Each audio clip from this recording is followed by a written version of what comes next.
Hey YouTubers, it's Charlie. What's this? It doesn't look like it normally does. So I'm traveling this weekend, but I still wanted to do a couple videos. In my Arrow video yesterday, I asked you to submit all your questions about Arrow Season 3 as well as The Flash. So I picked 10 of them to answer in this video with one bonus question. Thank you so much for all the bonus video suggestions. You guys have been giving me a lot of good ideas. If you're finding me for the first time, I do DC and Marvel videos every week. Be sure to subscribe to get everything. I also do Q&A videos like this for really big stuff, or if there's something that you guys just want to spend more time talking about. So let's talk about some villains in Justice League cameos. Careful for spoilers from Season 2 if you haven't seen it yet, but question number 1. Kimberly asks, since the Suicide Squad will be more prominent on the show, are we to expect the appearance of Harley Quinn? So after her first cameo this season, Andrew Kreisberg said that they never really planned for her to be a real character on the show. It was just meant to be an Easter egg for fans. Stephen Amell said this really funny thing recently. It was like a never say never moment. Someone asked him about Diggle becoming John Stewart, the Green Lantern, and he invoked this Hollywood TV rules thing. He just joked that in the world of TV, if it looks really good, it has a much better chance of happening. I thought Cassidy Alexa looked great as Harley Quinn, but I'm not expecting her to become a big character on the show. I think we might get another Easter egg though. Question number 2, Airmill Whisperwind asks, how will the timelines work with Oliver and Barry going on each other's shows without missing their own episodes? So you're asking how Oliver can be in Central City when he's supposed to be on screen in Starling City. What they'll probably do in a situation like that is right around the problem. So events will be separated by days. Like Oliver goes to Central City on a Tuesday, but is back in the new Arrow Cave by Wednesday. And right now we have no idea what the crossovers are going to look like except for what we saw in the trailer. And that was Barry visiting Oliver in the first episode of The Flash. Because both shows are premiering in the same week, Arrow Episode 1 will probably just pick up the next day from that, unless Grant Gustin comes on Arrow, which is totally possible. It sounds really confusing, but it's not. So whenever the shows pick up, I'll talk about the timelines and how everything fits as we go along in the season. Question number 3, Sventu asks, which other Justice League members do you think we'll see next season? I do think we'll see at least one other cameo besides the villain that's someone from the comics, like a B or C level Justice Society character, or maybe even someone from the Young Justice universe. There have been a lot of rumors that a live-action Young Justice show could happen in the next couple of years. So that's not right around the corner or anything, but I think anyone they bring on the show will have spin-off potential. It'll be a character that they can use in another show. Question number 4, Shovel and Pick asks, what role, if any, do you think Huntress will play in Season 3? So I think that Oliver and Amanda Waller are going to arrange to get her out of prison to help out in a case.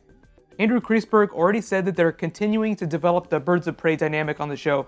So think of Huntress coming back in an episode that feels like a sequel to the Birds of Prey this season, only this time with the Huntress helping Oliver, Laurel, and possibly Sarah if she gets another cameo.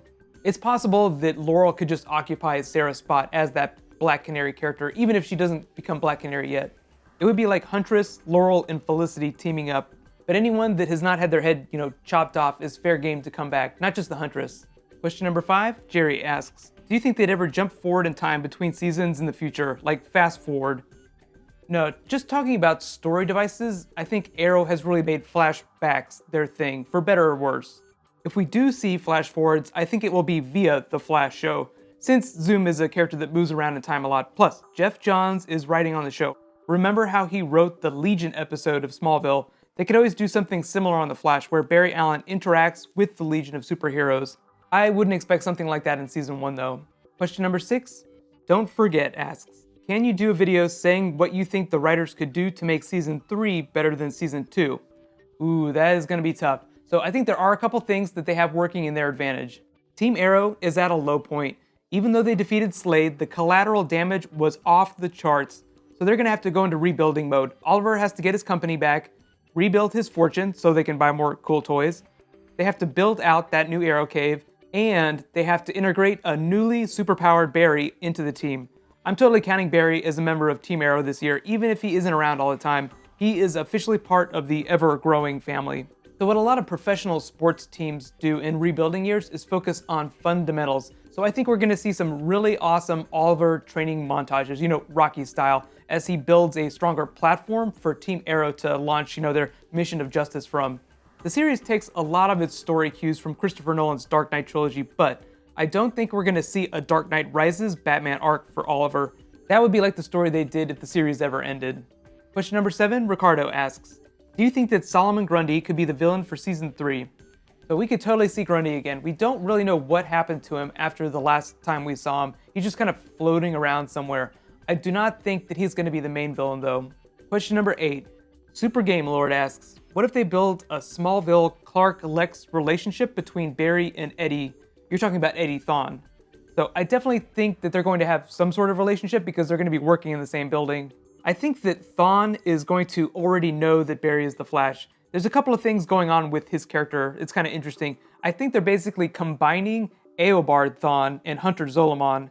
Eobard Thawne came from the future, and Zolomon worked with Barry at the police station. So Thawne would only have a reason to kill Barry's mother if he already knew that Barry was going to become the Flash someday, so he would have to have knowledge of the future. So the Clark-Lex frenemies dynamic will be just a little bit different, but they will be working together, so I actually think it's going to be really interesting. I think it'll be better than what we saw in Smallville. It's probably going to take Barry all season to figure out who Eddie Thawne is, figure out he has the secret identity, is the Reverse Flash, but I think that Eddie is going to know from the start that Barry is the Flash. I'm most interested in how they weave in the time travel aspects of the story, or maybe they'll just sidestep it and change the comic book version of what happened. It's hard to tell before we actually see the pilot episode. Question number 9. Navish asks, do you think that Slade will be back? Definitely. I think it'll be a situation where like Oliver visits him in prison to get information on whoever the new villain is. It'll be like Clarice Starling visiting Hannibal Lecter in Silence of the Lambs. In fact, if someone wants to draw Slade as Hannibal Lecter, I will totally put it in my Arrow video next week. If you actually want to do that, just message me on the channel or just post it in the comments. Question number 10. Party Freak asks, what about Sin? What about Sin? I totally hope we get another Bex cameo. Sarah never told her about the League of Assassins or the Mirakuru, so as far as anyone knows, she's still hanging around the Glades. I'd really like to see her get more team-ups with Roy. That was one of my favorite episodes this season. And one last bonus question, Malex asks, what about Richard Dragon from the comics being the villain? They've been using him a lot lately. So good suggestion. If you're not familiar, in the New 52 comics, Richard Dragon is the leader of the Longbow Hunters, a really notorious group of Green Arrow enemies. There was even a really awesome trade paperback story called Longbow Hunters that I suggested as a possible storyline for the show to adapt in Season 3. I do think that they'll stick within the Green Arrow Justice League universe no matter who they end up picking for the new villain. So thank you so much everyone for submitting questions, and thank you for your patience. Again, since I'm traveling this weekend, I'm probably just going to be posting like one video a day. Be sure to go see Days of Future Past. I will be posting a video for it tomorrow. Be sure to subscribe to get it. You can actually click right here to get it. I'll add the annotation as soon as I post it. And you can click here to get my top 10 teasers for Arrow Season 3. Thank you so much for watching. I'll see you guys tomorrow. High fives.